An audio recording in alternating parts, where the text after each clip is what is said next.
Hey everyone, welcome back to The Mind of Thomas.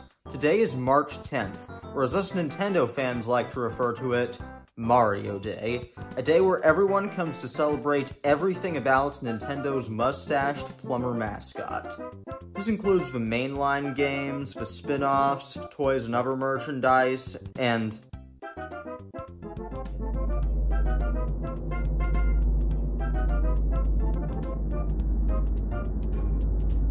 What's happening to me? What's going on?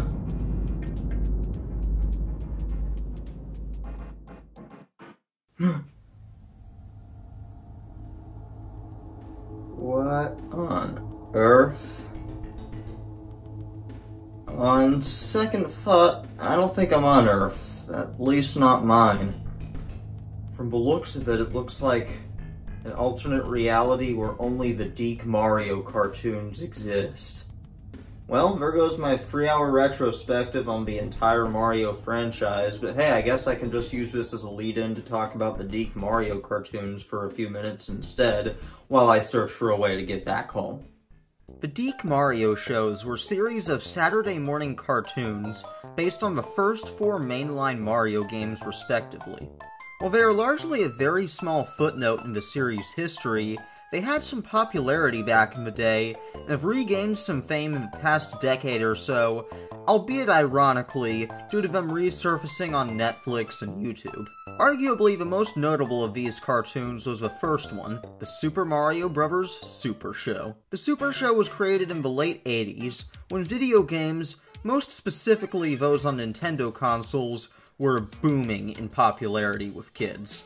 Nintendo of America felt the need to capitalize on this by licensing out their properties to make a quick buck. They did business with cereal companies, toy manufacturers, and animation studios. For animation, they went with a company called DIC Entertainment.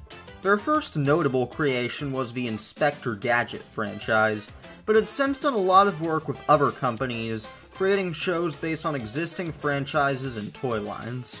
So it was only natural they would be Nintendo's first choice to make cartoons based on their iconic video games. When they started work on the Mario franchise, however, they encountered some problems. The production team found it very difficult to adapt a sprite-based video game about an Italian plumber trying to save a mushroom princess by jumping on turtles into a series of compelling 20-minute episodes. They began to run out of time, and threw together what they could to make a watchable Mario series. The Super Show was split up into 2 segments, the first of which was actually not a cartoon, but live-action sketches starring Mario and Luigi in their prime as plumbers in Brooklyn, New York, a part of the series' lore that was later retconned by games such as Yoshi's Island and Super Mario Odyssey. These would usually involve the Mario Brothers, with Mario being portrayed by the late Captain Lou Albano and the late Danny Wells as Luigi, encountering all sorts of shenanigans while working for various character of the day clients. Out of everything in all 3 of the shows, these have the absolute least to do with the original source material, and honestly, they're kind of my favorite part because of that. Albano and Wells have such a great chemistry together as the Mario Brothers, and the absurdity that ensues makes it very fun to watch ironically. In the middle of each live-action segment would come what Nintendo ultimately paid for in the first place, the cartoons. These would involve Mario, Luigi, Peach, and Toad having adventures in various fiend lands across the dangerous mushroom world as they face the threats of King Koopa and his minions. One thing that's very clear to me is that this series takes a lot of inspiration from the American Super Mario Bros. 2, derived from Doki Doki Panic. While there are normal Mario 1 and later series elements like pipes, stars, mushrooms, and fire flowers, there are also characters like Mauser, Birdo, Bob-ombs, and things like warp doors and magic carpets that appear very frequently. It makes sense given the time this show aired, but it makes it a little weirder to go back to, as 2 ultimately ended up being the black sheep of the franchise. But what ultimately matters is the episode plots. Going back to what I said earlier, the writers were having trouble figuring out how to tell compelling stories in the Mario universe, but had to throw something together as time was quickly running out. So, what did they do? Well, they ended up making a lot of the episodes in this series be parodies in nature. Many of the episodes in this show are 80s Mario-themed spoofs on classic movies of the time, like RoboCop, Mad Max, James Bond, Indiana Jones, and my personal favorite, Star Wars. Wait, so if the only thing that exists in this universe is the DIC Mario cartoons, then Star Wars and all those other movies must not exist. So how do those episodes still exist here? Because of this and other episodes that just feel like normal Saturday morning cartoon filler, the shows have almost nothing of value to add to the greater Mario lore, although I'm pretty sure this is non-canon as non-canon gets anyways. However, it honestly makes it a little more enjoyable. A cheap Saturday morning Mario cartoon from the late 80s was always going to be pretty bad, so the movie spoofs and live-action skits give it a sort of charm that once again adds to the ironic enjoyment. And that's why I think the Super Show is the best out of the three. It best fits the definition of so bad, it's good. Also, its main opening theme, the Plumber Rap, and its main ending theme, Do the Mario, are absolutely iconic and amazing, so there's that. Once Super Mario Bros. 3 came out and changed the franchise forever with its barrage of new ideas, the writers had a lot more stuff specifically from the Mario world to play with. The new show, referred to as The Adventures of Super Mario Bros. 3, was now predominantly set in the Mushroom Kingdom and its surrounding areas for all of its episodes, getting rid of the wacky and zany theme of the day lands from Super Show. They also introduced a bunch of enemies, power-ups, and stuff in general from 3, including replacing Bowser's minion cast with the Koopalings, but with a weird twist. You see, at the time the show was being produced, the game had not been released in North America yet, so the official names of the Koopalings in English were still completely unknown. So the writers at DIC were forced to come up with their own names that ended up being vastly different from their in-game counterparts. For example, Larry was Cheatsy, Ludwig was Kooky, Wendy was Cootie Pie, and so on and so forth. I never liked these names. They feel a lot more childish and Saturday morning cartoonish, which fits with what this show is, but is also my main problem with it. This one feels too much like an average Saturday morning cartoon from the early 90s, set in the Mario universe. The fact that it's more vanilla Mario than its predecessor may seem better at first, but it ends up making it less watchable, as the lack of live-action skits or corny parodies make it feel more terrible than ironically good. Also, they replaced Lou Albano as the voice of Mario with a much raspier, harsher Mario voice that feels much less natural in my opinion. The style of Adventures of Super Mario Bros. 3 continued into the next show, Super Mario World, based on the Super NES game of the same name.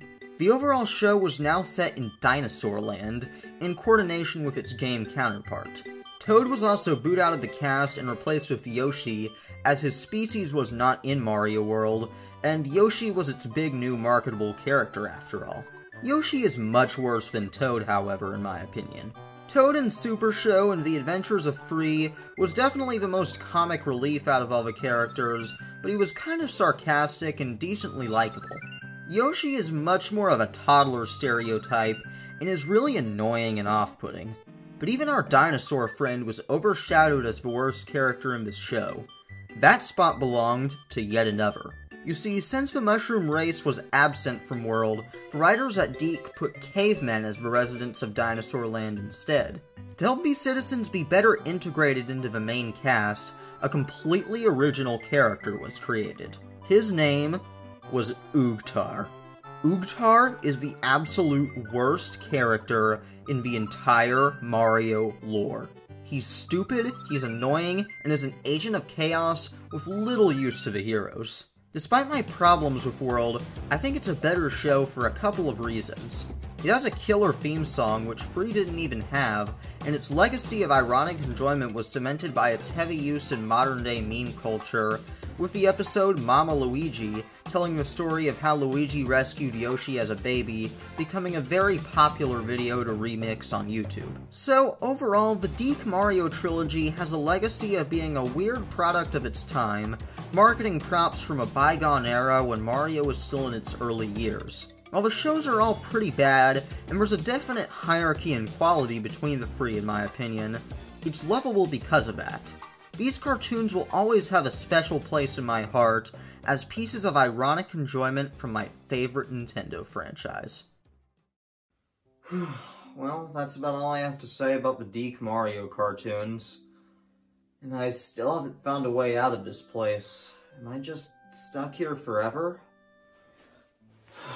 Man, it really bums me out on March 10th of all days that things like Mario Galaxy 2 don't exist here, and instead the world is dominated by Oogtar and Lou Albano. I wish I could get back to my home, my reality.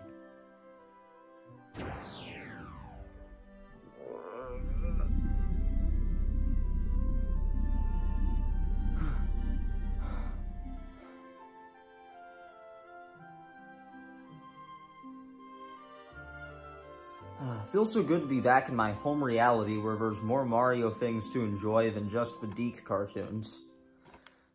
Nothing else could ruin this perfect day.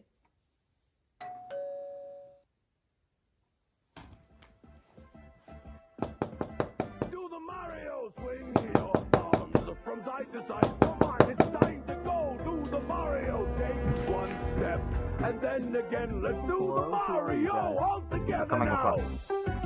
What? You got it! Hey, keep your hands up. It's the Mario! Do the Mario! Swing your arms from side to side. Come on, it's time to go. Do the Mario. Take one step, and then again, let's do the Mario all together now.